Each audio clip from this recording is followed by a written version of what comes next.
উপস্থিত ছিলেন, আলোচনা করেছেন আমার ভাই আল্লামা মেহরাজুল হক মাজারি সাহেব সহ বহু বরেণ্য উলামায়ে কেরাম। আমি আপনাদের সামনে খুতবা দুরূদ শরীফের পর ছোট্ট করে একখানা আয়াতে কারিমা তেলাওয়াত করেছি এবং হাদিস তেলাওয়াতকৃত হাদিস এবং আয়াতে কারিমাকে সামনে রেখে মুখতাসার আলোচনা রব বোঝার আমল করার তৌফিক দান করুন। যেরকম আমিন। মুহতারাম হাজিরিন, উন্নতির চাবিকাঠি খোঁজার জন্য প্রগতির হাওয়া গায়ে লাগিয়ে শুধু এগিয়ে চলেছি, কথা কোন ঠিক কিনা? শুধু এগিয়ে চলার স্লোগানে শুনছি এবং চলার চেষ্টা করছি, কিন্তু সফলতার চাবিকাঠির সাথে দেখা নাই, কথা কোন ঠিক কিনা? নীতি নৈতিকতার এত সিরিয়াস অবক্ষয় ঘটেছে যে বাবা পর্যন্ত তার মেয়ের ঘটনা মানুষকে বলতে, কথা কোন ঠিক কিনা? পিতা লজ্জা পায় তার ছেলের অশালীন বক্তব্যের ব্যাখ্যা পাবলিককে শোনাইতে, শোনাইলেও মান যায়, দিলেও আটকে রাখা যায় না, এমন কলঙ্কের অধ্যায় সন্তানরা সমাজে তৈরি করছে, কথা কোন ঠিক কিনা? সুতরাং যতই প্রগতির হাওয়া বেশি লাগছে এতই অধপতন বেশি হচ্ছে, কথা কোন ঠিক কিনা?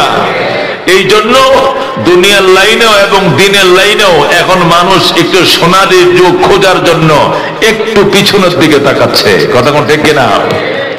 মানুষ টিনের ঘরে মাটির ঘরে থাকতো, আস্তে করে উন্নতির কল্পে ধীরে ধীরে টিনের ঘর বানাইছে, এর উপরে আরো উন্নতি সাধন করে সেমি পাকা বাড়ি বানাইছে, এর উপরে পাকা ফুল পাকা সাত বিল্ডিং, পাকার উপরে মোজাহিক লাগাইছে, কতক্ষণ ঠিক কিনা? মোজাহিক দিয়েও কাজ হচ্ছে না, এখন টাইলস হচ্ছে না, এখন মার্বেল, কতক্ষণ ঠিক কিনা? ডাক্তার বলতেছে যদি বাঁচতে চাও বেশি দিন, ডায়াবেটিস প্রেসার আর ব্লক থেকে বাঁচতে চাও, আগের দিকে ফিরে যাও, আবার মাটির ঘরে থাকার অভ্যাস তৈরি করো, কতক্ষণ ঠিক কিনা? এখন মানুষ আবার মাটির ঘরের দিকে ফিরে শুরু করেছে। দোস্ত, প্রগতিবাদের হাওয়ায় আমাদেরকে এত জোরে আছাড় মেরেছে, এখন আবার সোনালী যুগ খোঁজার জন্য আমরা ব্যতিব্যস্ত হয়ে গিয়েছি, কথা কোন ঠিক কিনা? আগে বাসের পিছনে লেখা দেখতাম আপনার ছেলেকে স্কুলে পাঠান, এখন লেখা দেখি আপনার ছেলেকে মাদ্রাসায় পাঠান, কথা কোন ঠিক কিনা? আপনার সন্তানকে কোরআন শিক্ষা দেন, কথা কোন ঠিক কিনা? এখন লেখে বাসের পিছনে আপনার সন্তানকে কোরআন শিক্ষা দেন, আপনার ছেলে মেয়েকে মাদ্রাসায়, ওই অন্যগুলো লেখে না। এই কথা কি সঠিক বলছি? 10 বছর 15 বছর আগেও এ দেশের বাসের পিছনে, রিস্কার পিছনে সিনেমার পোস্টার লাগানো থাকতো, একে ঠিক বলছি? একটা রিস্কা একটা অটোর পিছনে কি লেখা থাকতো? সিনেমা, একটা মেয়ে একটা ছেলের দিকে খুব আকর্ষণীয় ভাব নিয়ে তাকিয়ে আছে, একটা ছেলে মেয়ের ছবি, সিনেমার ছবি। এখন ওগুলো লেখা থাকে না, এখন লেখা আছে আপনার ছেলেকে কোরআন শিক্ষা দেন। এখন গাড়ির সামনে লেখা আছে সুবহানাল্লাহ, ওই বলবো গাড়ির উপরে লেখা আছে গ্লাসের মধ্যে, আয়নার মধ্যে সোনালী অক্ষরে বার হচ্ছে আল্লাহু আকবার, লেখা আছে আলহামদুলিল্লাহ। এই আমাদের ওই লাল সবুজ যে গাড়িগুলো আছে এখান থেকে নোয়াখালীতে যায়, আপনাদের টঙ্গীর থেকে ছেড়ে, গোটা বঠির মধ্যে কালিমা কচিত লা ইলাহা ইল্লাল্লাহ মুহাম্মাদুর রাসূলুল্লাহ, কথা ঠিক কিনা? মানুষ প্রগতির হাওয়া লাগিয়ে এত বিরক্ত হয়েছে, একটু পিছনে সাহাবায়ে কেরামের ইতিহাসের দিকে আবার মুখ করেছে, কথা ঠিক কিনা? মানুষ, আপনারা যত দামি হোটেল, অত দামি ডেকোরেশন ওয়ালা বিল্ডিং এ আপনারা দামি হোটেলে খানা খাইতেন, এখন আমাদের 300 ফিটের উপরে তো ভালো বাংলাদেশে এত সুন্দর রুট নাই, কথা ঠিক কিনা? বিশ্ব রুট থেকে যে নরসিংদীর দিকে 300 ফিটের 20 কিলোমিটার রাস্তা যেটা গিয়েছে ওইদিকে, এরকম বাংলাদেশে এরকম RM1 ক্লাসের রাস্তা বাংলাদেশে দ্বিতীয়টা নাই। এই রোডের এ পাশে ওই পাশে যত হোটেল হচ্ছে, হোটেলের নাম হোটেল সনের গড়, কথা ঠিক কিনা? হোটেলের নাম হোটেল ডিঙ্গি, কি হোটেলের নাম হোটেল নুঙ্গর বুঝেননি? পানির উপরে নৌকা গ্যারাফি লাগাইলে এটা নৌকা নুঙ্গর দিছে, এখন হোটেলের নাম হোটেল নোঙ্গর, হোটেল সনের গড়। দেখছেন নি কারবার? কারণ মানুষ আবার পিছনের দিকে ফিরতে শুরু করেছে।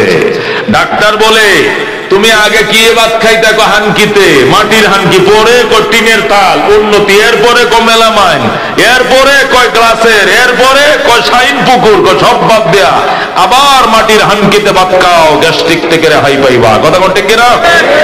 মুসলমান ঠিক কিনা?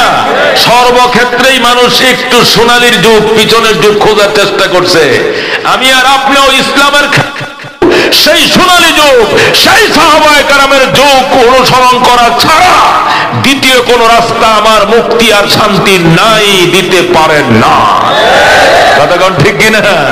এই জন্যই আপনাদের সামনে ওই সাহাবায়ে কেরামের গুণকীর্তনের আয়াত আপনাদের মধ্যে তেলাওয়াত করলাম। মুহাম্মাদুর রাসূলুল্লাহ, আল্লাহ বলেন মুহাম্মাদুর রাসূলুল্লাহ ওয়াল্লাযীনা মাহু আশিদ্দাউ আলাল কুফার রুহামাউ বাইনাহুম তারাহুম রুকআন সুজদান ইয়াবতাগুনা ফাদলাম মিনাল্লাহি ওয়া রিদওয়ান। যারা সুবহানাল্লাহ। সাহিবুন সাথী, সাহিবুন সাথী, সাহাবা সিহাবা, আসহাবুন সাথীগণ, বহু সাথী। সাহেবুন এক সাথী, এক বচন। সাহাবা সিহাবা আসহাবুন বহু সাথী। সাহাবায়ে কেরাম, আসহাবুন নবী সাল্লাল্লাহু আলাইহি ওয়াসাল্লাম আল্লাহর হাবিবের কেমন সাথী, আল্লাহর কাছে কেমন গ্রহণযোগ্য সাথী, আল্লাহর হাবিবের কত কলিজার টুকরা সাথী, তাদের সাথে তাদের জীবন আদর্শের সাথে ইসলাম কত অতপ্রতভাবে জড়িত, এর কিছু উদাহরণ, এর কিছু দালাইল আপনাদের সামনে তুলে ধরতে চাই। শুনতে রাজি আছেন? কারা কারা হাত তোলেন? লিল্লাহি তাকবীর। আল কোরআনের আলো, আল হাদিসের আলো, আল্লাহ কবুল করেন। জোরে কোন আমিন। দোস্ত, সাহাবায়ে কেরামের জামানার ওই সোনালী জামানার ইতিহাস যদি সামনে না আনো, আর এই অনুকরণে যদি আল্লাহর জমিনে আল্লাহর দিন প্রতিষ্ঠা না করো, তাহলে দল বদল হবে, শুধু লাউ যায় কদু আসবে, শুধু নামের চেঞ্জ হবে, বাঙালির ঘটবে না, ঘটবে না, ঘটবে না। কথা ঠিক কিনা? যেই লাউ সেই কদুই হবে, শুধু পরিবর্তন নামের হবে, কামের বেলা সবাই সমান। কেউ বানাইছে আয়নাঘর, এর চেয়ে ভয়ঙ্কর ঘর নতুন যারা যাবে তারাও বানাইতে সক্ষম। কথা ঠিক কিনা? সুতরাং বাঙালি কিয়ামতের ফজর হবে, ভাগ্যের পরিবর্তন হবে না আল্লাহর কোরআন তার জমিনে প্রতিষ্ঠা করা ছাড়া। কথা ঠিক কিনা?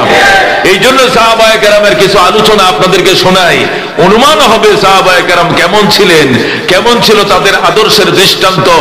অনুশোচনা তৈরি হলে একজনও যদি ভাবে, দুইজনও যদি ভাবে, ভাবতে ভাবতে সোনালী যুগের দিকে ধাপে ধাপ আমাদেরকে আগানোর সুযোগ হবে। কথা ঠিক কিনা? দোস্ত, সাহাবায়ে কেরাম কাকে বলেন? আল্লাহর হাবিব পরিষ্কার বলেছেন, আসহাবিকান নুজুম ফাবিআইহিম ইকতাদাইতুম ইহতাদাইতুম। আমার প্রত্যেকটা সাহাবায়ে কেরাম আকাশের নক্ষত্রের তুল্য, যে কোনো আগনা সাহাবীর অনুসরণ করলেই তোমার জন্য হেদায়েতের গ্যারান্টি আছে। কথা ঠিক কিনা? শুধু আবু বকর, ওমর, উসমান, আলী এই চারজনের অনুসরণ করলে হেদায়েত পাবে এমনটা নয়। নবী বলেন, আমার যে কোনো একটা আগনা সাহাবীর অনুসরণ করবা তুমি হেদায়েত পাওয়া যাইবা, তাকে বলে সাহাবায়ে কেরাম। আল্লাহু আকবার। আকীদার কিতাবের মধ্যে লেখে, মা আমানা বিরাসূলিন লাম ইউকির আসহাব। ওই ব্যক্তি নবীর উপর ঈমান আনে নাই যে ব্যক্তি নবীর সাহাবীকে ইজ্জত করে না, যে ব্যক্তি নবীর সাহাবীকে অকার করে না, ইজ্জত করে না, প্রকৃতপক্ষে ওই লোকটা নবীকেও মানে না, নবীর প্রতিও তার ঈমান নাই। কথা ঠিক কিনা? এই জন্য সাহাবায়ে কেরাম, ও বন্ধু, সাহাবায়ে কেরামের ব্যাপারে অত্যন্ত সাবধান। আল্লাহ রাব্বুল আলামিন পরিষ্কার বলছেন, আমিনু কামা আমানান নাস। ও মক্কার মুশরিকেরা, মদিনার মুনাফিকেরা, ঈমান তোমরা ওইভাবে আনো যেভাবে ঈমান এনেছেন সাহাবায়ে কেরাম। কথা ঠিক কিনা? আমিনু কামা আমানান নাস, ঈমান তোমরা ওইভাবে আনো যেভাবে সাহাবায়ে কেরাম ঈমান এনেছেন। সুতরাং আমাদের ঈমানের জন্য সাহাবায়ে কেরামের ঈমান হলো আইডল, আইকন, নকশা, নমুনা। কথা কোন ঠিক কিনা? আমাদের ঈমান যদি সাহাবায়ে কেরামের ঈমানের সাথে মিলে, এই ঈমান গ্রহণযোগ্য নতুবা গ্রহণযোগ্য নয়। কথা কোন ঠিক কিনা? আল্লাহ অন্য আয়াতের মধ্যে বলেন, ফাইন আমানু বিমিসলি মা আমান আমানতুম বিহি ফাকাদ ইহতাদাও ফাইন আমানু বিমিসলি মা আমানতুম বিহি ফাকাদ। আল্লাহ বলেন যদি মক্কার মুশরিকেরা মদিনার মুনাফিকেরা ওইভাবে ঈমান আনতো যেভাবে তোমরা সাহাবায়ে কেরাম ঈমান এনেছো, ফাকাদ ইহতাদাও, তারা নিশ্চয়ই নিশ্চয় হেদায়েতের মালিক হইতো। কতক্ষণ ঠিক কিনা? কি বোঝা গেল দুইটা আয়াত দ্বারা? আমাদের ঈমান সাহাবায়ে কেরামের ঈমান, আমাদের ঈমানের জন্য সাহাবায়ে কেরামের ঈমান হলো আইডল, নকশা, নমুনা। কতক্ষণ ঠিক কিনা? আমাদের আমল সাহাবায়ে কেরামের আমলের সাথে মিললে এটাও গ্রহণযোগ্য, নতুবা আমাদের আমলও গ্রহণযোগ্য নয়। আল্লাহ পরিষ্কার বলে দিয়েছেন, ওয়া মাইয়ুশাকিকির রাসূল মিন বাদি মা তাবায়্যানা লাহুল হুদা ويتبع غير سبيل المؤمنين نوله ما تولى ونسله جهنم وساءت مصيرا। আল্লাহ বলেন, ওমাইয়ুশাকিকির রাসূলা, যারা রাসূলের বিরোধিতা করবা, আমার বন্ধু মুহাম্মদুর রাসূলুল্লাহর বিরোধিতা যারা করবা, মিন বাদি মা তাবায়্যানা লাহুল হুদা, তোমার সামনে হেদায়েতের পথ পরিষ্কার হওয়ার পরেও যদি রাসূলের বিরোধিতা করো, ওয়ায়াত্তাবি গায়রা সাবিলিল মুমিনিন, এবং সাহাবায়ে কেরামের রাস্তা বাদ দিয়ে অন্য রাস্তার অনুসরণ করো, নুয়াল্লিহি মা তাওয়াল্লা, যেতে দেওয়া হবে তুমি যেদিক যেতে চাও, ফিরতে দেওয়া হবে তুমি যেদিক ফিরতে চাও। তবে মনে রাখো, নুসলিহি জাহান্নাম, অবশেষ তোমাকে দগ্ধ করব জাহান্নামের আগুনে। জোরে কর নাউযুবিল্লাহ।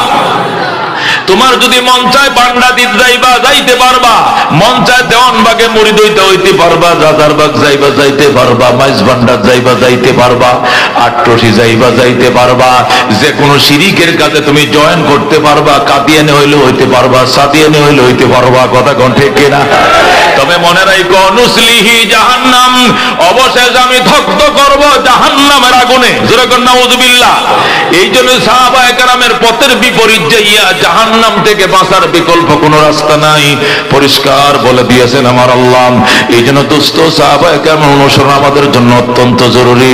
আল্লাহর হাবিব পরিষ্কার বলে দিয়েছেন, আল্লাহ আল্লাহ ফি আসহাবি, আল্লাহর দোহাই, আল্লাহর কসম, আল্লাহর কসম, আমার সাহাবায়ে কেরামের ব্যাপারে, লা তাত্তাখিযুহুম গরাদাম মিন বাদি, আমার ইন্তেকালের পরে সাহাবায়ে কেরামকে তোমরা টার্গেট বানাইও না। আমার মৃত্যুর পরে, আমি নবীর তিরুদানের পর সাহাবায়ে কেরামকে টার্গেট বানাইও না। ফামান আহাব্বাহুম ফাবিহুব্বি আহাব্বাহুম, যারা সাহাবায়ে কেরামকে মহব্বত করবে, আমি নবীর প্রতি মহব্বত আছে বলেই তাদেরকে মহব্বত করবে।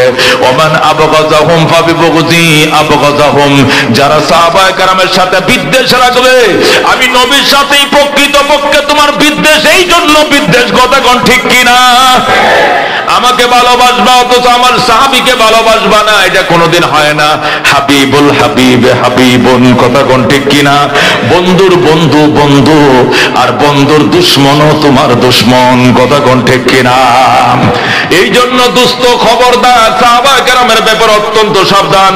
আল্লাহর হাবিব বলেন, খায়রু উম্মতি কারনি সুম্মাল্লাযীনা ইয়ালুনাহুম সুম্মাল্লাযীনা ইয়ালুনাহুম, শ্রেষ্ঠ উম্মত আমার যুগের উম্মত, অতঃপর তাদের সাথে যারা লাগা আছে, অতঃপর তাদের সাথে যারা লাগা আছে। শ্রেষ্ঠ উম্মত আমার জামানার উম্মত। নবীর জামানার উম্মত কারা? বলেন, নবীর জামানার উম্মত কারা? সাহাবায়ে কেরাম। আল্লাহ রাব্বুল আলামিনের বন্ধুর জামানার উম্মত হলো সাহাবায়ে কেরাম।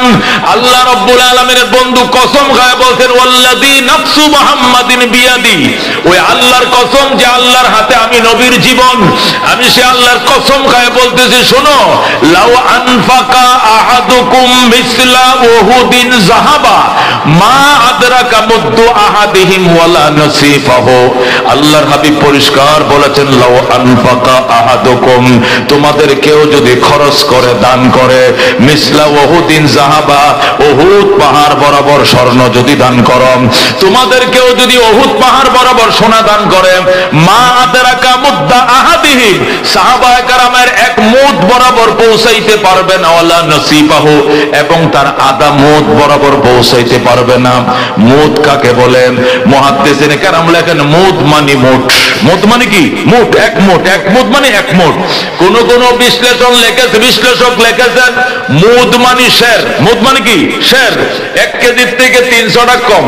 1 কেজির থেকে 300 টাকা কম। আগের দিনে যে গোল ফাতর ছিল, ওই ফাতরের এক শেরকে কি বলা হয়? আরবিতে মুদ বলা হয়। রাসূল বলেন, ওই আল্লাহর কসম, ওয়াল্লাযী নাফসু মুহাম্মাদিন বিয়াদি, ওই আল্লাহর কসম যা, যে আল্লাহর হাতে আমি মুহাম্মাদের জীবন, আমি আল্লাহর শপথ করে বলছি, লাউ আনফাকা আহাদুকুম মিসলা উহুদিন যাহাবা, তোমাদের কেউ যদি উহুদ পাহাড় বরাবর সোনা দান করে, মা আদরাকা মুদ্দু আহাদিহিম, সাহাবায়ে কেরামের এক মুদ মানে এক শের বরাবর সওয়াব পাইবা না, ওয়ালা নাসিফাহু, এবং এমন কি আধা শের বরাবর সওয়াবও পাইবা না। আল্লাহু আকবার। কথাটা বুঝছেন নাকি? বলছে মুহাদ্দিসিনে কেরাম লেখেন, নবী যখন এই হাদিসটা বয়ান করছেন তখন আরবে 8,500 পাহাড় ছিল। কয় হাজার?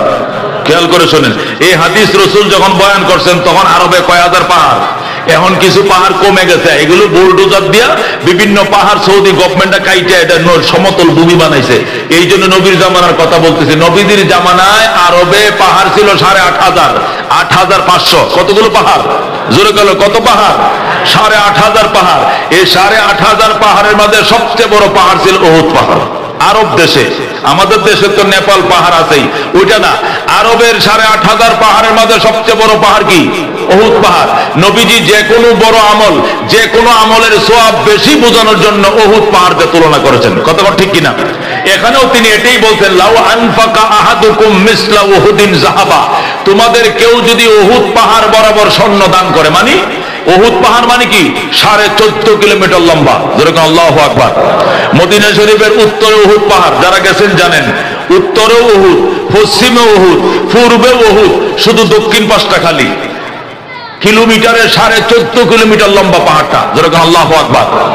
এই 14.5 কিলোমিটার পাহাড়টা যদি তোমার হয়, আর এই পুরা পাহাড়টা যদি স্বর্ণ হয়, আর সবটা স্বর্ণ তুমি আল্লাহর পথে দান করো, আর সাহাবী যদি 1 মুঠ স্বর্ণ দান করে, অথবা আধা মুঠ, অথবা 1 সের স্বর্ণ দান করে, অথবা আধা সের স্বর্ণ দান করে, আর তুমি 14.5 কিলোমিটার লম্বা পাহাড় বরাবর স্বর্ণ দান করো, তুমি তার অর্ধেকের সওয়াব পাইতে না। যেরকম আল্লাহু আকবার। এবার চিন্তা করে দেখো মুসলমান, সাহাবায়ে কেরামের ঈমানের কি অবস্থা, তাদের ঈমান কত উঁচু ছিল, কত উঁচু ছিল।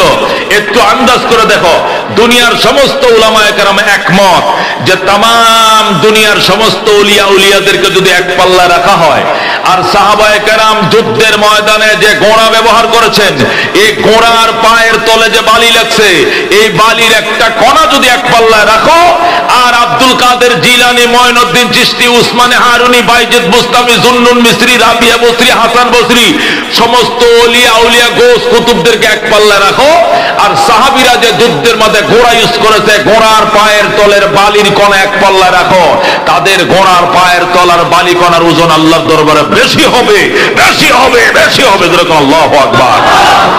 তাকে বলে সাহাবায়ে কেরাম।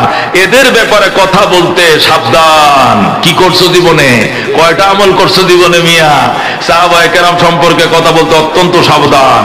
রাহমাতুল লিল আলামিন সাল্লাল্লাহু আলাইহি ওয়াসাল্লামের উম্মত শোনো, খেয়াল করে শোনো সাহাবায়ে কেরাম, আল্লাহ রাব্বুল আলামিন সাহাবায়ে কেরাম সম্পর্কে যে আয়াতগুলো বলছেন, আমি একটার পর একটা যদি বলে রাখ, 2টা পর্যন্ত বলতে পারবো, হাদিসগুলো বলতে পারবো, ফজর পর্যন্ত বলতে পারবো। সাহাবায়ে কেরামের প্রশংসার আয়াত এবং হাদিস ঠিক না? আল্লাহ রাব্বুল আলামিন পরিষ্কার বলেছেন, আস-সাবিকুন আস-সাবিকুন উলাইকাল মুকাররাবুন ফি জান্নাতিন নাঈম। আল্লাহ বলেন, আস-সাবিকুন আস-সাবিকুন, অগ্রবর্তীরা তো অগ্রবর্তী থাকবে। যেরকম আল্লাহ অর্থ কি? অগ্রবর্তীরা অগ্রবর্তী থাকবে। অগ্রবর্তী মানে যারা ঈমান আনছে আগে, জান্নাতেও যাবে আগে। যেরকম আল্লাহু আকবার। যারা ঈমানে অগ্রবর্তী, জান্নাতে অগ্রবর্তী। সাহাবায়ে কেরামের আগে কোন নবীর উম্মত জান্নাতে ঢুকতে পারবে না। কথা ঠিক কিনা? এই জন্য আল্লাহ বলে সাবিকুন সাবিকুন, অগ্রবর্তীরা অগ্রবর্তী, উলাইকাল মুকাররাবুন, তারাই হবে নৈকট্যপ্রাপ্ত দল, ফি জান্নাতিন নাঈম, নিয়ামত সমৃদ্ধ জান্নাতে। সুবহানাল্লাহ। সাহাবায়ে কেরামকে আল্লাহ বলেন সাবিকুন সাবিকুন, এরা ঈমানেও আগে, তাকওয়াও আগে, কুরবানিতেও আগে, জান্নাতেও যাবে আগে। বলেন আল্লাহ। এরাই হবে আল্লাহর নৈকট্য প্রাপ্ত দল, নিয়ামত সমৃদ্ধ জান্নাতে। আল্লাহু আকবার। আল্লাহ রাব্বুল আলামিন অন্য আয়াতের মধ্যে বলেন লাকাদ রাদিয়াল্লাহু আনিল মুমিনিন ইয ইউবাইউনাকা তাহতাশ শাজারা। বলেন আল্লাহু আকবার। আল্লাহ বলেন লাকাদ রাদিয়াল্লাহু আনিল মুমিনিন, আল্লাহ ওই সকল সাহাবায়ে কেরামের প্রতি সন্তুষ্ট হয়ে গিয়েছেন। ইয ইউবাইউনাকা তাহতাশ শাজারা, যখন সাহাবায়ে কেরাম শপথ বাক্য পাঠ করছিলেন গাছের তলায় বসে আপনার হাতে। বলেন আল্লাহু আকবার। নবীজির হাতে রাহমাতুল লিল আলামিন সাল্লাল্লাহু আলাইহি ওয়াসাল্লাম ওই যে উমরা করতে গিয়েছিলেন, উসমানে গনিকে হত্যার হুমকি দেওয়া হয়েছিল, এমনকি রিউমার ছড়ানো হয়েছিল উসমানকে মেরে ফেলেছে। তখন আল্লাহর নবী বলছিলেন এই হাতটা আমি উসমানকে দিয়ে দিলাম, এই হাতটা আমার, এই হাতটা আমার উসমানের। উসমানের রক্তের প্রতিশোধ না নিয়ে কেউ মদিনায় ফিরবো না। কারা কারা বায়াত গ্রহণ করবা বলো? ওই সময় 1450 জন সাহাবী, প্রায় 1500 সাহাবী একসাথে গাছের তলে বসে নবীর কাছে বায়াত গ্রহণ করেছিল। সুবহানাল্লাহ। যখন তারা বায়াত গ্রহণ করেছে, বায়াত গ্রহণ করতে দেরি, তাদের জন্য সন্তুষ্টির আয়াত নাযিল হইতে দেরি হয় নাই। বলেন আল্লাহু আকবার। আল্লাহ বলতেন লাকাদ রাদিয়াল্লাহু আনিল মুমিনিন, নিশ্চয় আমি আল্লাহ সন্তুষ্ট হয়ে গেলাম ওই সকল ঈমানদারদের প্রতি, সাহাবায়ে কেরামের প্রতি। ইয ইউবাইউনাকা, যখন তারা আপনার হাতে বায়াত গ্রহণ করছিল, তাহতাশ শাজারা, গাছের তলায়। আল্লাহু আকবার। এই জন্য দোস্ত সাহাবায়ে কেরামের রেদওয়ান, এখন তো 1500 জন্য রাজির কথা বলছেন, অন্য আয়াতের মধ্যে সকল সাহাবীদের জন্য বলেছেন রাদিয়াল্লাহু আনহুম ওয়া রাদওয়ান, রাদিয়াল্লাহু আনহুম ওয়া রাদওয়ান। আল্লাহ বলেন আমি আল্লাহ সাহাবায়ে কেরামের প্রতি সন্তুষ্ট, সাহাবায়ে কেরাম আমি আল্লাহর প্রতি সন্তুষ্ট। জোরে কোন সুবহানাল্লাহ। যাদের জন্য ওপেন ঘোষণা হয়ে গিয়েছে রাদিয়াল্লাহু আনহুম, যে সাহাবীদের বেলা ওপেন ঘোষণা হয়ে গেছে আল্লাহ তাদের প্রতি সন্তুষ্ট, এই সাহাবাদেরকে নিয়ে যদি কেউ সমালোচনা করে, এদের কপালে এখন আগুন লাগছে, এই আগুন নিবানোর যন্ত্র দুনিয়াতে নাই। কথা কোন ঠিক কিনা? এই জন্য দুস্থ খবরদার, সাহাবায়ে কেরামের ব্যাপারে অত্যন্ত সাবধান। আল্লাহ নবী 1500 সাহাবায়ে কেরাম নিয়ে ময়দানে গেছে, আর 1000 মুসলমান মুমিন নিয়ে ময়দানে, উহুদের ময়দানে গেলেন। ওই দিক দিয়ে আবু সুফিয়ান 3000 কাফের নিয়ে উহুদের ময়দানে আসলো। হাজার সাহাবায়ে কেরাম মাত্র 1000। যখন দেখছে কাফেররা 3 গুণ বেশি, সাহাবায়ে কেরাম কম, ওই সময় আব্দুল্লাহ ইবনে উবাই ইবনে সালুল রাইসুল মুনাফিকিন 300 মুনাফিক লইয়া সে পালায় গেল, যুদ্ধের ময়দান থেকে পালিয়ে গেল। আর নবীর সাথে রয়ে গেল কয়শো? 700। কয়শো? 1000 থেকে যখন 300 পালিয়ে যায়, 700 সাহাবী নিয়ে নবী দাঁড়ায় রইছে। এরা চলে যাইতেছে, কাফেররা ওখান থেকে টিটকারি মারে, মুহাম্মদ এখন কেমনে যুদ্ধ করবা? তোমার সাথীরা তো অনেকে পালায় গেছে, তোমার সাথীরা তো অনেকে পালাইছে, কেমনে যুদ্ধ করবা?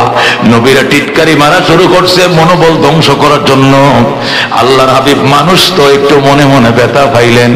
আল্লাহর ডাক দেখো, আল্লাহ তুমি তো দেখছো এই আব্দুল্লাহ যুদ্ধ করবে না, আগে ময়দানে না আসলেই তো পারতো, কেন ময়দানে আসলো? কেন যুদ্ধের আগ মুহূর্তে পালিয়ে গেল? নিজে তো পলাও নাই, আমার সাথীদের মনোবল তোমরা ধ্বংস করেছ।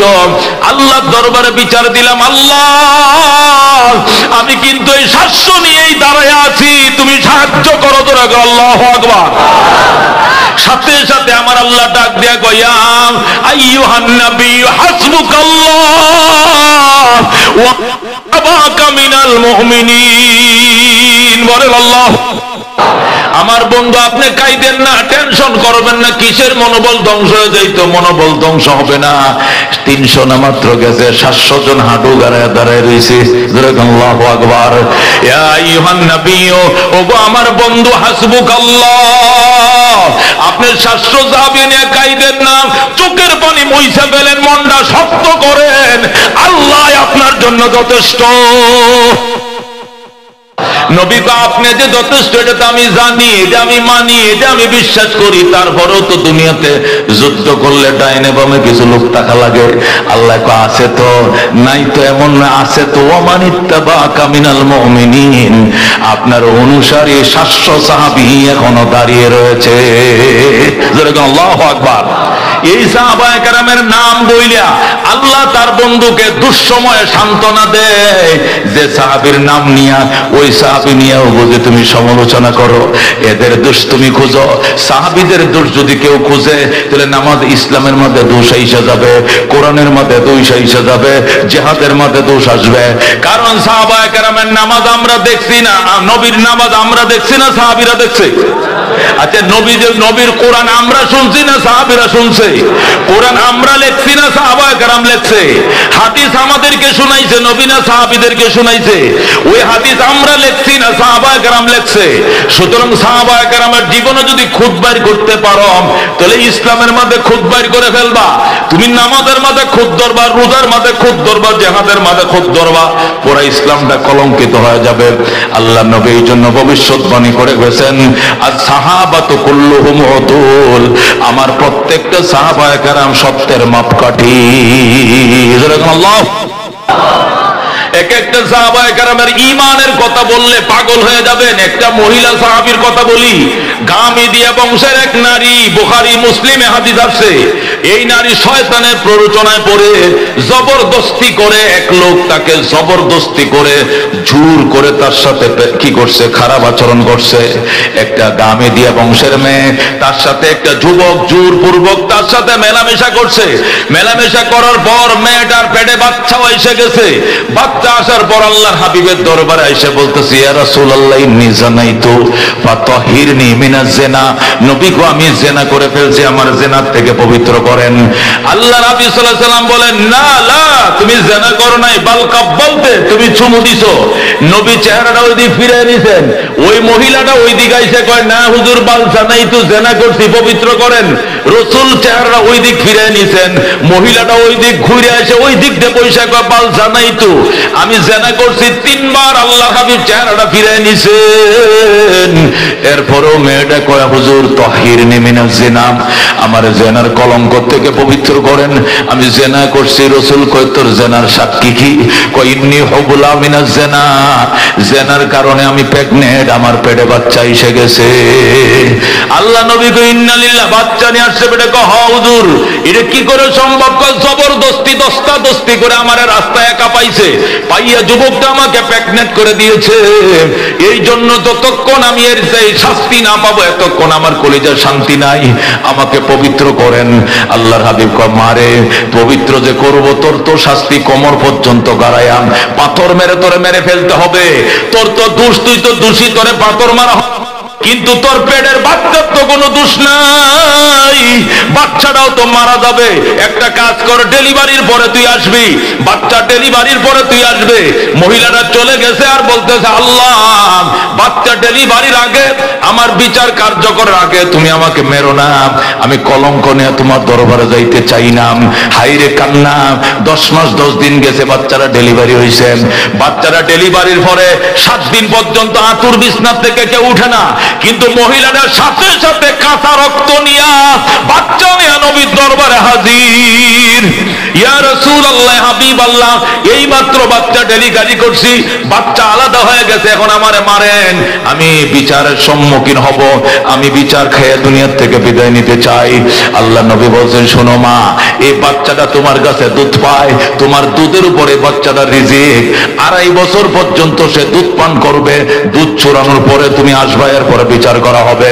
আজকে তোমাকে যদি পাথর মেরে মেরে ফেলি, তোমার বাচ্চাটা অনাহারে মারা যাবে, এই বাচ্চা অন্য মায়ের দুধ খাইতে চাইবে না, তখন কি হবে? এই জন্য বিচার পরে আগে বাচ্চার হক, বান্দার হক আগে। আল্লাহু আকবার। ও দুস্থ মহিলারা বাচ্চারা কোলে নিয়ে যাইতেছে, কাঁদতেছে, আল্লাহ আমি 30 মাস বাঁচবো নি, আমি এতদিন বাঁচবো নি, আমি কলঙ্ক নিয়ে কবরে যাই, আমি কেমনে সহ্য করবো এই শাস্তি। কাঁদতেছে। 6 মাস পরে মহিলা আবার আইছে, রসুল গো আমারে পবিত্র করেন জেনা থেকে। কয় একবার 3 বছর হইছে নি, 30 মাস হইছে নি? কয় না। কয় মাস হইছে? মাত্র 6 মাস। 6 মাস পরে তুই আইলে বাচ্চারা ভাল দেখে? দেখেন হুজুর আমার বাচ্চার হাতে রুটি, সে রুটি খাওয়া শিখে ফেলাইছে। কিসরা মিনাল খুবজে ওয়া বিয়াদিহি কিসরা মিনাল খুবজ, বাচ্চার হাতে রুটির সিরা টুকরা ছিল। হুজুর আমার বাচ্চারে 6 মাসে রুটি খাওয়ানো শিখে ফেলাইছি, এখন সে রুটি খাইয়ে জীবন বাঁচাইতে পারবে, এখন সে আমার দুধের উপর নির্ভর নয়, আমার বিচার কার্যকর করেন, বাচ্চার অসুবিধা হবে না। নবী ডাক দেয়া কয় মা, বাচ্চা না দুধের পরিবর্তে রুটি খাওয়া শিখছে, কিন্তু বাচ্চা তো মায়ের আদর পাবে না, তুমি মারা গেলে তার আদর করবে কে? ডান কোলে বাম কোলে প্রস্রাব করলে বুকে জড়ায় ধরে। মা তো নিজের সন্তানকে কোনোদিন মাটিতে ফেলে দেয় নাই। মায়ের মতো করে অন্য কোনো মহিলাই বাচ্চাকে লালন পালন করবে না। যা বাচ্চা বড় না হইলে বিচার কার্যকর করা হবে না। আল্লাহ নবী বহু চেষ্টা করছে বিচার থেকে তার বারণ করার জন্য। এই মহিলাটা কাঁদতে শুরু করছে, আপনারা কারা গো? আমার বাচ্চাটা এমন কেউ আছেন একটু পাইলে দিবেন, যদি কেউ পালতে চান, যারা নিঃসন্তান আছেন এমন কেউ থাকলে আমার বাচ্চাটারে নিয়ে নেন, আপনার সন্তানের বাবা হয়েন, আমাকে মুক্তি দেন। জোরে কর আল্লাহ। এক আনসারী মহিলা দাঁড়ায় কই, ইয়া রাসূলুল্লাহ হাবিবাল্লাহ, ঠিক আছে সে যেতে তুই পাগল হইছে বিচারের সম্মুখীন হওয়ার জন্য, তার বাচ্চাটা আমি পাইলে দিব। আল্লাহু আকবার। এর বাচ্চা আমার দেন, আমার কোনো সন্তান নাই। ওই আনসারী মহিলা বাচ্চাটা জিম্মায় নিছে, নেওয়ার পর আল্লাহ নবী মহিলার নিয়ে মাঠে গেছে। মাঠে যেখানে বিচার কার্যকর করে নির্ধারিত জায়গা আছে, ওই সেখানে বিচারের জায়গা নিয়া কোমর পর্যন্ত মেয়েটাকে গাড়াইছে, গাড়ায় মাটি দিয়ে আটকাইছে, আটকায় দুটো হাত পিছনে নিয়ে বাঁধছে, মাথার মাঝে কালো ক্যাপ পরাইছে। ক্যাপ পরানোর পরে এবার সাহাবায়ে কেরামকে জমা করছে, চারপাশে সাহাবায়ে কেরাম পাথর নিয়ে দাঁড়াইছে, পাথর মারা শুরু করছে। মহিলার একটু অভিযোগ নাই, শুধু একটাই অভিযোগ, তাড়াতাড়ি মারেন গো, জোরে মারেন গো, আমার জীবন নাশ করে ফেলেন, আমি কলঙ্ক থেকে আল্লাহর দরবারে মুক্তি চাই। আল্লাহু আকবার। ও দুস্থ সাহাবায়ে কেরামের ঈমান, ও দুস্থ এদের জুতার ভাইয়ের তলার বালি, আর তোমার সারা জীবনের তাহাজ্জুদ জীবনেও সমান হবে না। কার সমালোচনা করছ রে কপাল পোড়া? সিনুসনি সাহাবায়ে কেরাম, আল্লাহ নবীর সাহাবীরা পাথর মারতেছে, বুকের মধ্যে পাথর মারে, পিঠের মধ্যে মারে। মানুষ তো ফিরাইতে চায়, এই মহিলা ফিরাইতে চায় না। আল্লাহ দরবারে ফরিয়াদ করে, আল্লাহ আমার জীবনটা নিয়ে নাও, আমাকে পবিত্র করে আমারে জান্নাতের মালিক বানাও। জোরে কর আল্লাহ। পাথর মারতেছে, পাথর সহ্য করতেছে, পাথরের জ্বালা। হঠাৎ করে খালিদ বিন ওলীদ রাদিয়াল্লাহু তাআলা আনহু আসছে, উনি নতুন মুসলমান হয়েছে মাত্র। এক হুজুর, এটা কি ইসলামের বিচার? কয় এটা ইসলামের বিচার। পাথর মেরে সঙ্গে সার করা লাগে, এটা ইসলামের বিচার। পাথর মারলে সওয়াব আছে নাকি? অবশ্যই সওয়াব আছে। তাহলে আমিও একটা মারি। খালিদ বিন ওলীদ শক্তিশালী মানুষ ছিলেন, বীর বাহাদুর ছিলেন, এত বড় পাথর একটা লইছে, লইয়া নবীর থেকে অনুমতি নিয়ে টাস করে মাথার মাঝে মারছে রে বাজান। যেই মাত্র মাথার মাঝে পাথরটা মারছে, টাস করে কল্লাটা 2 টুকরা হয়ে যায়, আর রক্ত শীষ বন্ধে রক্ত ছুটছে রে। এই রক্ত আইছে খালিদ বিন ওলীদের গায়ের মাঝে পড়ে গেছে। আল্লাহ। হযরতে খালিদ বিন ওলীদের গায়ের মধ্যে মুহাদ্দিসিন নামার পিছনে সবাই আছে, পড়ান হাদিসটা। খালিদ বিন ওলীদ রাদিয়াল্লাহু তাআলা আনহুর গায়ে যখন ওই মেয়েটার রক্তটা শীষ বন্ধে পড়ছে, শীষ বন্ধে রক্ত বের হয় না? রক্ত পড়ার সাথে খালিদ কইতেছে, সি সি সি সি, একটা নষ্ট মেয়ের রক্ত আমার গায়ে লাগছে, মানে সে অপছন্দ করছে। হযরত খালিদ যখন অপছন্দ করছে, নবী আর চোখের পানি রাখতে পারে না। খালিদ তুই কি কইছস? খালিদ তুই কথাটা উল্টো কর, খালিদ কথাটা উল্টো কর, তুই কি বলছস? কই নষ্ট মেয়ের রক্ত আমার গায়ে লাগছে। আরেকবার বলিস না খালিদ। এই মেয়ে এমন তওবা করছে, এর তওবা যদি মদিনার 70 মাইল এলাকার সকল থেকে বন্টন করে দেওয়া হয়, এক নারীর তওবার কারণে 70 কিলোমিটার সমস্ত অপরাধীর গুনাহ মাফ করে দিবে আমার আল্লাহ। জোরে বল আল্লাহু আকবার। এ দোস্ত, এরা ছিলেন সাহাবায়ে কেরাম, এরা সম্পূর্ণ নিষ্পাপ। আল্লাহ এদের ভুলভ্রান্তি মাফ করে দিয়েছেন। সাহাবায়ে কেরামও পরস্পরে ঝগড়া হয়েছে, দ্বন্দ্ব হয়েছে, যুদ্ধ হয়েছে, আল্লাহ এগুলো উনাদেরকে মাফ করে দিয়েছেন। কারণ তারা যুদ্ধ করছে নফসানিয়তের জন্য নয়, যুদ্ধ করছে বাসা বাড়ি মাটির জন্য নয়, জমি নিয়ে নয়, যুদ্ধ করছে ইসলামের স্বার্থকে প্রাধান্য দিতে গিয়া। কেউ মনে করছেন এটা করলে ইসলামের স্বার্থ রক্ষা হবে, আরেকজন ইস্তেহাদ করে বলছেন এইটা আগে করলে স্বার্থ রক্ষা হবে।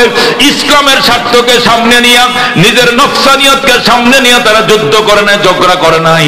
এই জন্য সাহাবায়ে কেরামের ঝগড়ার কোনো সমালোচনা করা যাবে না। সাহাবায়ে কেরামের নমুনায় যতদিন পর্যন্ত ইসলাম আল্লাহর জমিনে প্রতিষ্ঠা না হবে, শুধু দল বদলাবে, ক্ষমতার পালা বদল হবে, মুসলমানদের ভাগ্যের পরিবর্তন হবে। কথা ঠিক কিনা? হযরত ওমর রাদিয়াল্লাহু তাআলা আনহু এ মুসলমান 2,55,00,000 বর্গমাইল পৃথিবীর শাসক ছিলেন। আমার দেশ 1,55,000 বর্গমাইলের বাংলাদেশ। এই ছোট্ট বাংলাদেশের মধ্যে কত আয়নাগর, কত হাওয়াগর, আরো কত কিছু চলছে, কেউ কম নাই রে দোস্ত। অথচ আল্লাহর হাবিব সাল্লাল্লাহু আলাইহি সাল্লামের কলিজার টুকরা সাহাবী হযরত ওমরের দেশটা ছিল 2,55,00,000 বর্গমাইল। এই বিশাল পৃথিবীকে শাসন করেছেন তিনি। মদিনায় গাছের তলায় শুয়ে রয়েছেন, সেখান থেকে 1,500 মাইল পশ্চিমে হযরতে ওমর শুয়ে রয়েছেন মদিনায় খেজুর গাছের তলায়। এখান থেকে 1,500 মাইল পশ্চিমে আফ্রিকার জঙ্গল থেকে সিংহ আর হরিণ বের হয়ে এসছে, নদীর ঘাটে পানি পান করে। আর সিংহ হরিণের দিকে তাকায় না, হরিণ সিংহর দিকে তাকায় না, নিজের রাস্তায় নিজে চলে যায়। কিছু দূর যাওয়ার পর হরিণ ডাক, দেখো মামা একটু দাঁড়ান। কেন? আগে তো আপনাদের অত্যাচারে জঙ্গলে থাকতে পারি নাই, এখন এত বড় পরহেজগার কেমনে হইলেন? বাগিনাদের খবর হল না, ঘটনাটা কি? আল্লাহু আকবার। সিংহ ডাক, দেখো বাগিনা কথা কম কহ, হযরতে উমরের শাসন চলছে। আল্লাহু আকবার। क्या नजर पे जिसने मुर्दों को मसीहा कर दिया, दिल को रोशन कर दिया, को पीना कर दिया, खुद न थे जो राह पर औरों के हाथी बन गए। क्या नजर थे जिसने मुर्दों को मसीहा कर दिया, दिल को रोशन कर दिया, को बीना कर दिया। जरा कौन मरहबा। এ বন্ধু, 1971 সালে বৈষম্য বিরোধী আন্দোলন শুরু হয়েছিল। কথা কোন ঠিক কিনা? পাকিস্তান, পূর্ব পাকিস্তানে কাগজ তৈরি হতো, কাগজ 3 টাকা দিস্তা। অথচ এই কাগজ হেলিকপ্টারে নিয়ে, বিমানে নিয়ে পশ্চিম পাকিস্তান বিক্রি করছে 8 আনা দিস্তা। সাম্য হয়েছে না বৈষম্য? কাগজ তৈরি হয়েছে পূর্ব পাকিস্তান কর্ণফুলী পেপার মিলে, এই কাগজ বাংলাদেশে বিক্রি হয় 3 টাকা দিস্তা, আর বিমানে কাগজ দিয়ে পশ্চিম পাকিস্তান বিক্রি করে 8 আনা দিস্তা। বাংলা চট্টগ্রাম জেলার বাঁশখালী থানায় লবণ তৈরি হয় নুন। এই নুন বাংলাদেশে 70 6 টাকা শের। কয় টাকা শের? 6 টাকা শের। আর এই নুন জাহাজে করে করাচি বন্দরে নিয়ে বিক্রি করে 8 আনা শের। সাম্য না বৈষম্য? এই বৈষম্য বিরোধী আন্দোলন শুরু হলো, টানা 9 মাস রক্তক্ষয়ী সংগ্রাম হলো। 1 সাগর রক্তের বিনিময়, 30 লক্ষ যুবকের জীবনের বিনিময়, 2 লক্ষ মা বোনের ইজ্জত আবরুর বিনিময় বাংলাদেশ স্বাধীন হলো। গেল 53 বছর। 53 বছরে নৌকাওয়ালা দেশ চালাইছে, দানওয়ালাও চালাইছে, লাঙ্গলওয়ালাও চালাইছে, মাশাআল্লাহ। কিন্তু বৈষম্য রয়ে গেছে। হ্যাঁ, এরপরে 53 বছর পর আবার নতুন করে 5 আগস্ট দেশকে স্বাধীন করা লাগছে। কথা কোন ঠিক কিনা? আমরা বলতে চাই দোস্ত, মনে কিছু নিয়েন না, কে কি দিল করেন। আমার অভিজ্ঞতার থেকে, কোরআন হাদিসের অভিজ্ঞতার থেকে বলছি, আরো 300 এইভাবে দেশ শাসিত হয়। কিয়ামতের ফজর হবে, ইনসাফ, সাম্য, মানবিক মর্যাদা, ন্যায় বিচার এই দেশে থাকবে না। একমাত্র সেই উমরে ফারুকের মতো আল্লাহর জমিনে বাড়িওয়ালার বাড়িতে বাড়িওয়ালার আইন না থাকলে যেরকম ওই বাড়িতে শান্তি নাই, আল্লাহর জমিনে আল্লাহর আইন না চললে এই জমিনে শান্তি নাই। এই টঙ্গী থেকে 5-6 তলা বাড়িওয়ালা নাই? 6 তলা বাড়ি থেকে 6 তলা বাড়িওয়ালা নিজে একাই থাকে না ভাড়াটিয়া থাকে? 6 তলা বাড়িতে 12টা ফ্ল্যাট। কটা ফ্ল্যাট? একটা ফ্ল্যাটে বাড়িওয়ালা থাকে 11টাই ভাড়া দেয়। কথা কোন ঠিক কিনা? তাহলে বাড়ির সংখ্যা বেশি না ভাড়াটিয়ার সংখ্যা বেশি?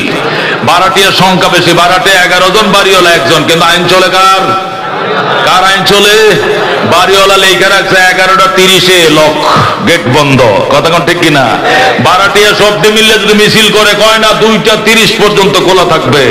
ভাড়াটিয়া বলবে বেতন দিতেও না, 1 মাসের বেতন ছাড়াই তুই বাদ। কথা কোন ঠিক কিনা? তুই আমার উপরে মাতবরি, বাড়ির মালিক আমি, আইন চলবে আমার। কথা কোন ঠিক কিনা? আল্লাহ কয় মাশারাল জিন্নি ওয়াল ইনস, ও জিন এবং ইনসান, আমার বাড়িতে থাকবা, আমার আইন মানতেই হবে। বলে আল্লাহ।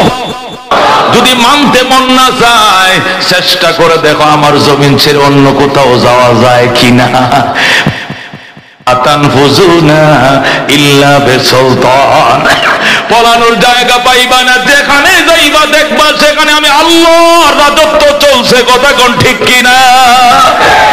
আল্লাহু রাব্বুনা মুহাম্মদ নাবিয়ুনা নাহনু মুতিয়ুহুমা নাহনু কুল্লুনা হিজবুল্লাহ লা নাখাফু ইল্লাল্লাহ ওয়াতাসিম বিহাবলিল্লাহ মুজাহিদ ফি দীনিল্লাহ আল জিহাদ সাবিলুনা নুকিমু ফি দীনিল্লাহ লা ইলাহা ইল্লাল্লাহ নুকিমু ফি দীনিল্লাহ লা ইলাহা ইল্লাল্লাহ লাইসাল মুলকু লিজ-জালিম ওয়ালাল মুলকু লিল খায়েন লা নাখাফু ওয়ালা নাখাফু। ঠিক কিনা? লা নাখাফু রাশিয়া লা নাখাফু আমেরিকা আলাউদ্দিন কসদুনা আল্লাহু রাব্বুনা মুহাম্মদ নাবিয়ুনা নাহনু মুতিয়ুহুমা নাহনু কুল্লুনা হিজবুল্লাহ লা নাখাফু ওয়াতাসিম বিহাবলিল্লাহ মুজাহিদ ফি দীনিল্লাহ আল জিহাদ সাবিল নাহনু কুল্লুন যুল ইসলাম কানুনুহু আল কোরআন নাহনু কুল্লুন যুল ইসলাম কানুনুহু আল কোরআন ক্বাল আল্লাহু আল মুলকু লিররহমান আল মুলকু লিররহমান নুকিমু ফি দীনিল্লাহ লা ইলাহা ইল্লাল্লাহ নুকিমু ইল্লা লা ইলাহা ইল্লাল্লাহ লাইসাল মুলকু লিজ-জালিম ওয়ালাল মুলকু লিল খায়েন লা নাখাফু ইসরাইল ওয়ালা নাখাফু ইন্ডিয়া। ঠিক না? লা নাখাফু আওয়ামী লীগ ওয়ালা নাখাফু বি আলাউদ্দিন কসদুনা আল্লাহু রাব্বুনা মুহাম্মদ নাবিয়ুনা নাহনু মুতিয়ুহুমা নাহনু কুল্লুনা হিজবুল্লাহ লা নাখাফু ইল্লা ওয়াতাসিম বিহাবলিল্লাহ মুজাহিদ ফি দীনিল্লাহ আল জিহাদ সাবিল আল জিহাদ সাবিল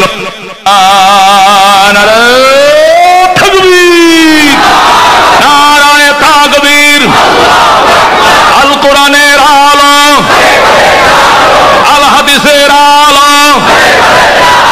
সব শেষ। আল কোরআনের বাংলাদেশ দেখা শেষ,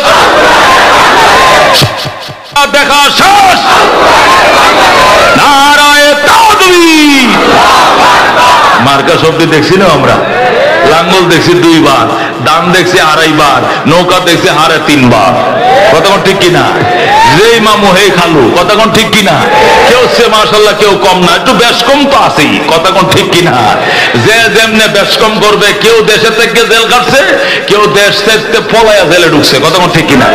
কেউ বারা ভাত খায়া যাইতে পারে না, রান্না বড়া ভাত যুবকরা খায় আর ফেসবুকে স্ট্যাটাস দেখো খুব স্বাদ হইছে, খুব টেস্ট হইছে। কথা কোন ঠিক কিনা? উলামায়ে কেরামকে রমজানের দিকে সেহরি খাইতে দাও নাই, মামুল হককে ইফতার খাইতে দাও নাই, উলামায়ে কেরাম হাঁটুর উপরে কাপড় উঠায় নাই, তাদের অন্ডকোষে কারেন্টের শর্ট দিয়েছো। এই জন্য কিছু তো খেল খোদা দেখাবেই। কথা কোন ঠিক কিনা? ওই আমাদের মা বোন ইজ্জত নষ্ট করেছো গাজায়, তোমরা আগুন দিয়ে বোমা দিয়ে পুড়িয়েছো। আমার আল্লাহ তোমাদের একবার হাই ক্লাসের অঙ্গরাজ্যকে আগুন দিয়ে কুদরতে আগুন দিয়ে ফুরিয়ে দিয়েছে। উস্তাদের মায়ের শেষ রাত্রে, কথা কোন ঠিক কিনা?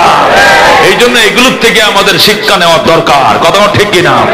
এই স্বাধীনতার পরে আমাদের কোন সরকার বাহাদুর জুলুম করলে দেশে জেল খাটছে, দেশ ছেড়ে কেউ পলায় নাই।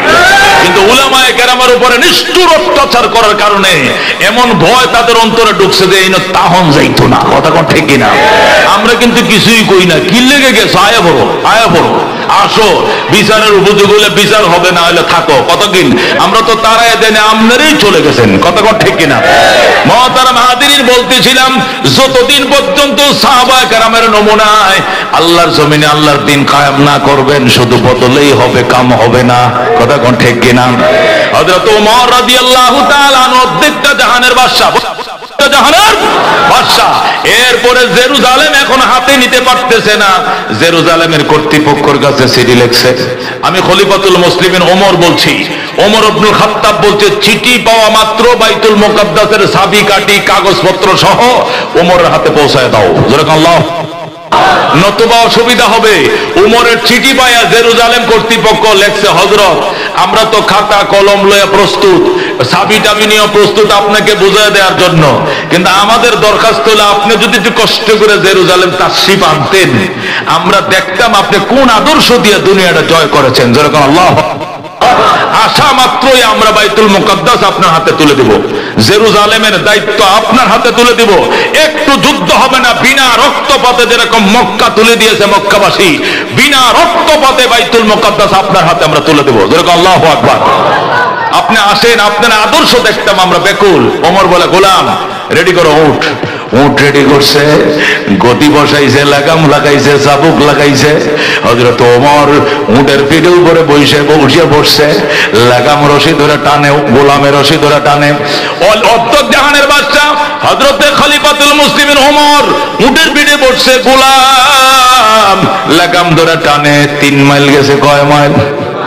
3 মাইল। 3 মাইলে 1 মঞ্জিল হয়, কয় মঞ্জিল? 1 মঞ্জিল হওয়ার পর ওমর কয়, গোলাম দাঁড়া। কয় কেন?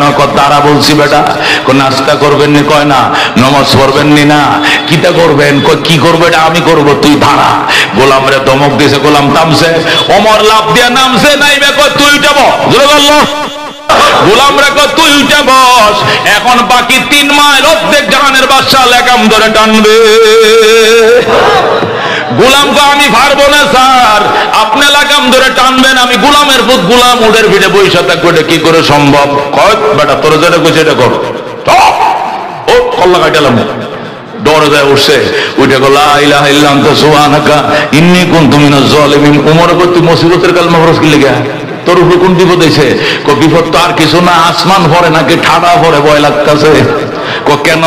অর্ধেক জাহানের বাদশা লাগাম ধরে টানে, আর আমি গোলামের ফুট, গোলাম ওদের উপরে বসে রয়েছে, ঠাডা ভরবো ঠাডা, এই জন্য দোয়াই নুস পড়তাছি। ওমর ডাক দেখো, চলবে না, তোর কবরে তুই যাবি, আমার কবরে আমি যাবো, ধরে কর আল্লাহ। মৌতের জবাবদিহিতার কারণে রে গোলাম, পরকালের জবাবদিহিতা ওমরকে নরম বানাইছে। নতুবা আমি তো লৌহ মানব ছিলাম, আমি ওই মানব যে মানব তরবারি নিয়ে গেছিলাম নবীর মাথা কাটার জন্য। জানাস তো ইতিহাস পড়ছ আমি কি জিনিস আছিলাম, কিন্তু মৌতের পরের যন্ত্রণায় আমারে মোম বানায় ফেলছে। এ গোলাম, তোর কবরে তুই যাবি, আমার কবরে আমি যাব। হাসরের ময়দানে আল্লাহ যদি জিজ্ঞাসা করে, ওমর অর্ধেক জাহানের বাদশা তো আমি বানাইছিলাম, তোর যে রক্ত মাংস দিয়ে বানাইছিলাম, গোলাম রে তো একই রক্ত মাংস দিয়ে বানাইছিলাম, কিন্তু সারা রাস্তায় গোলাম রে দিয়ে উঠ টানাইছস, আর তুই একা বৈশা ছিলে। এই গোলামটার কি শান্তির দরকার ছিল না? তখন আমি আর কোনো জবাব দিতে পারবো না। দোস্ত, একে বলে মরণের ভয়, কতক্ষণ ঠিক কি না? দোস্ত, এটাকে বলে মরণের। হযরত ওসমান গনি রাদিয়াল্লাহু তাআলা আনহু কবরের পাশ দিয়ে গেলে কবর কয় আমার পায়ের নিচ দিয়ে অবশ হয়ে যেত, আমি আর হাঁটতে পারতাম না, বসে যেতেন। কেন? আল কবরু ইম্মা রাউযাতুম মির রিয়াদিল জান্নাহ আও মিন হুবারিন নার। কবর হয়তো জান্নাতের টুকরা হবে অথবা জাহান্নামের গাড়া হবে। যদিও ওসমানের জন্য জাহান্নামের গাড়া হইয়া আমার কি উপায় হবে, কি জবাব দিব আল্লাহ দরবারে? এই জন্য উসমান কান্ত, আমাদের বুজুর্গরাতে এইগুলো খয়ে খয়ে কান্ত। হযরতে ফজলুল করিম রাহমাতুল্লাহ আলাইহি মুখে শুনছি, ফজলুল করিম পীর সাহেব চরমান রহমতুল্লাহ মুখে শুনছি, আমার আব্বা জানকে ফুসমাসে শীতে পাই না, বাবারে ভাই না। নদীর ঘাটে গেলাম, আমরা তো নদীতে গোসল করি, ওযু করি, নদীর ঘাটেও নাই, বাথরুমেও নাই, মসজিদেও নাই, কুতুবখানাও নাই। বাবা কই গেল? সবাই বের হয়ে গেছি, টসনিয়া শীতের দিন। হঠাৎ করে দিকে ওই বাসুবের তোলে নিম গাছের পাশে একটা বাঙ্গা ফিরার মধ্যে বসে কাঁদতেছে আমার প্রাণ পাখি রে, আমার কালো ময়না রে, একদিন তো যাইবার ময়না উড়িয়া, একদিন তো যাইবার ময়না ছাড়িয়া। ছেলে মেয়েরা বসে কান্দিবে পাগলের আরাম আল্লাহর কোরআন খুলিয়া। আল্লাহর ওলি কাঁদতেছে, মুড়িদান্ডা সব গেছে। আব্বা যান, আপনি এই ঠান্ডার মধ্যে পৌষ মাসের শীত কুয়াশার মধ্যে একা একা কবরে বসে কান্দেন, আপনার কি ভয় লাগে না? আল্লাহরে ডাক দেখো বাজান, কবরের উপরে যদি ভয় লাগে, ডাক দিলেই তো মানুষ দৌড়ে আসবে ভয় দূর করার জন্য, কিন্তু কবরের ভিতর কেমনে থাকবা, সেখানে ডাক দিলে কেউ আসবে না। আল্লাহর ওলি ডাক দিয়া কয়, বাবা আমার নিস না, আমি একটু কাইদা লই। আল্লাহ বলতে, কান্দো বেশি হাসো কম, কবরের কথা মরণের কথা বেশি বেশি স্মরণ করো, এই জন্য আমি কাঁদতেছি। একটা পাতলা গেঞ্জি গায়ে দেওয়া, একটা পাঁচ কল্লি টুপি মাথায়। কুতুবে আলম ছিলেন, বিখ্যাত বুজুর্গ ছিলেন, হযরতে উজানির কারি সাহেব রহমতুল্লাহ আলাইহির খলিফা ছিলেন। এই পৌষ মাসের শীতের মধ্যে উদাম গায়ে এমন ঘাম দিছে শরীরে, আল্লাহু আকবার। ফজলুল করিম রহমতুল্লাহ আলাইহি বলেন, আব্বাজানকে কুলে নেই, আবার পিছলায় পড়ে যায়, কুলে নেই পিছলায় পড়ে যায়। আর আমার ডাক দেখো ফজলুল করিম, আবার তুই নিস না। আমি বলছি, আব্বা আপনার কি ভয় লাগে না? কি এর ভয় বেটা? কবরের আযাব মানুষ যদি দেখি তো, কবরের আযাব মানুষ যদি দেখি তো, গরবারি সারিয়ায় জংলায় তাকি তো, গরবারি সারিয়ায় জংলায় তাকি তো। আল্লাহু আকবার। এরপরে তো বাবা বারবার পিছলে পড়ে যা, আবার কুলে নেই। এইভাবে আমি জোর করে নিলাম, নিয়ে কুতুবখানার মধ্যে রাখছি। বাবা হাউমা করে কান্দে, আমার আনলে কেন? আমার কান্দতে দিলি না কেন? আমার মনের ভাব বাইর করতে দিলি না কেন রে? কেন কেন? আল্লাহর ওলি কান্দতেছে, বসাইতেছে। আল্লাহু আকবার। আমরা প্রায় ভয় পেয়ে গেলাম। আল্লাহর ওলি সেই কুতুবখানার মধ্যে বসে বসে কান্দতেছে। আল্লাহু আকবার। এমন কান্না, বাচ্চাদের মতো এমন কান্দতেছে, বাচ্চারা চকলেটের জন্য যেরকম চোখের পানিতে বুক ভাসায়, এই বাজান কবরের ভয় জপতেই তার যতই নেতৃত্ব দেও, কার চেয়ে বেশি খাবে, কার চেয়ে বেশি মনের জাল মিটাবে, প্রতিযোগিতাই হবে, ভাগ্যের পরিবর্তন ঘটবে না। কথা কোন ঠিক কিনা? এ দুস্থ উমরে ফারুকের শাসনের মতো শাসন দেখার জন্য সব মার্কা আল কোরআনের বাংলাদেশের স্লোগানে কারা কারা একমত? হাত বাড়ান। লিল্লাহি তাকবীর, লিল্লাহি তাকবীর। আল কোরআনের আলম, আল হাদিসের আলম দেখা শেষ। আল কোরআনের বাংলাদেশ, নারায়ে তাকবীর। তারা হাজির। আমার কাছে আর আধা ঘন্টা সময় আছে, একটু আলোচনা করবো ইনশাআল্লাহ। সাহাবায়ে কেরামের শান নিয়ে আলোচনা করতেছিলাম, আমি আবার আগের জায়গায় যাই। রাজি আছেন তো ইনশাআল্লাহ? আল্লাহ কবুল করুক, জোরে কোনে আমিন। আমি একটু সাহাবায়ে কেরামের শানের বয়ানের ফাঁকে একটু কাজ আমাকে দেওয়া হয়েছে, কিছু না, আপনার ভয় পায়েন না। আবার এখানে দাওরা হাদিস পর্যন্ত মাদ্রাসা, এই গোটা গাজীপুরের মধ্যে 27 মাদ্রাসা, আর এই হুজ্জত আলী এই হুজ্জত আলিমা দুইটা মাদ্রাসা নাম করা, কথা ঠিক কিনা? যাদের ছাত্রী সংখ্যা 600-ও বেশি, কথা ঠিক কিনা? একটা হলো 27, আর একটা হলো কি এটা, প্রাচীনতম দুইটা প্রতিষ্ঠান এবং লেখাপড়ার মান অত্যন্ত উন্নত, ছাত্রীও বেশি, এত ছাত্রী যে 5টা মহিলা মাদ্রাসা 10টা মহিলা মাদ্রাসা ছাত্রী একত্রিত করলে এটা সমান হবে না, কথা ঠিক কিনা? এক কথায় এই গোটা গাজীপুর মহানগরের ভিতরে এই দুইটা প্রতিষ্ঠানের সবচেয়ে বড়, একটা 27-এর ওইটা আর এটা। এই প্রতিষ্ঠানের মধ্যে এই মেশকাত জমাতে উলা জমাটটা বলে, এই জামাতে এতিম বাচ্চাদের জন্য 25 সেট কিতাব লাগে। কয় সেট কিতাব লাগে?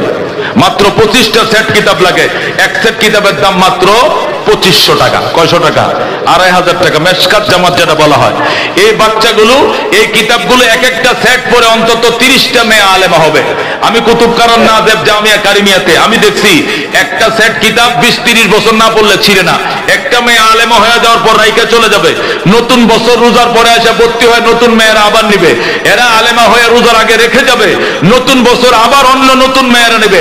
এক সেট কিতাব পরে 30টা মেয়ে আলেমা হইতে পারবে। যেরকম আল্লাহ, এই সদকায়ে জারিয়া, নিজের বাবার জন্য একটা সেট, নিজের মায়ের জন্য একটা সেট, এই দুইটা সেট দেওয়ার জন্য একজন আল্লাহর বান্দা হাত বাড়াতে হুজুর